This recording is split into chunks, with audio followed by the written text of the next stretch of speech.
Stop blaming your $5 latte for your financial problems. It's not the villain here. Listen up. You don't have to give up your morning coffee to become rich. In fact, skipping that latte probably won't make you rich. Why? Because most people aren't broke because of a $5 habit. They're broke because of bigger problems like high interest, debt, overspending on housing or cars, and not knowing where their money goes. Your morning coffee isn't the issue. Your big-ticket decisions are. Now, don't get me wrong. The latte factor has some truth to it. That's the idea that small daily expenses add up to big money over time. And yes, if you spend $5 a day on coffee, that's about $150 a month, or $1,800 a year. But here's the catch. Cutting coffee doesn't solve the bigger problem. Cutting out your expensive latte, won't help you much if you're still struggling with giant money leaks elsewhere in your budget. So where do most people blow their money? Well, here's the reality. As soon as their income goes up, their expenses go up too. This is called lifestyle creep. You start earning more, so you think you deserve a bigger apartment, newer car, and fancier clothes. Next thing you know, your pay raise went straight into the pockets of landlords, car companies, and clothing brands, instead of into your bank account.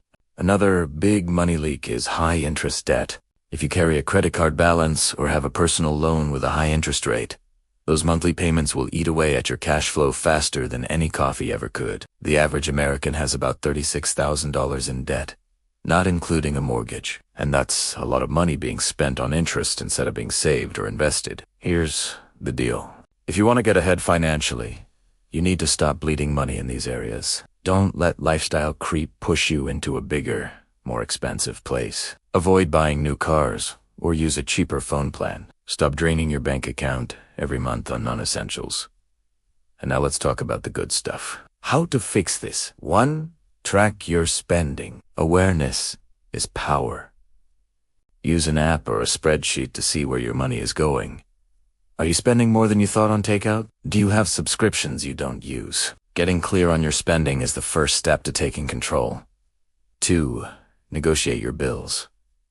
Call your internet, insurance, and phone companies and ask for a lower rate. You'd be surprised how often it works. These companies want to keep your business, so they'll offer discounts or perks to keep you as a customer. So don't be afraid to ask for what you want. On average, Americans pay $227 per month for cell phone service. That's $2,724 a year. Now, imagine if you could get the same service for half the price. By negotiating, you could save $1,362 a year and put that money towards your goals. Whether it's paying off debt, saving for a down payment on a house, or investing in your future. 3.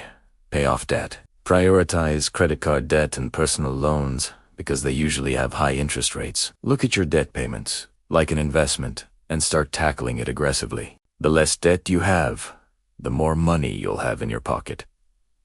And finally, invest early. Start investing as soon as you can, even if it's just $50 a month. Over time, the power of compounding returns will make a huge difference. So, can you afford to buy a $5 latte every day? Well, if you've got your budget under control, you're paying yourself first, and you're investing, then sure, why not? Money should be about freedom, not punishment. Treat yourself occasionally and enjoy your coffee guilt-free. But if you're struggling to make ends meet, maybe it's time to look at your bigger money habits. Cut back on the unnecessary expenses and start saving and investing for your future. Remember, small changes add up over time, so don't underestimate the power of small, smart money moves. Thanks for watching. Subscribe for more videos.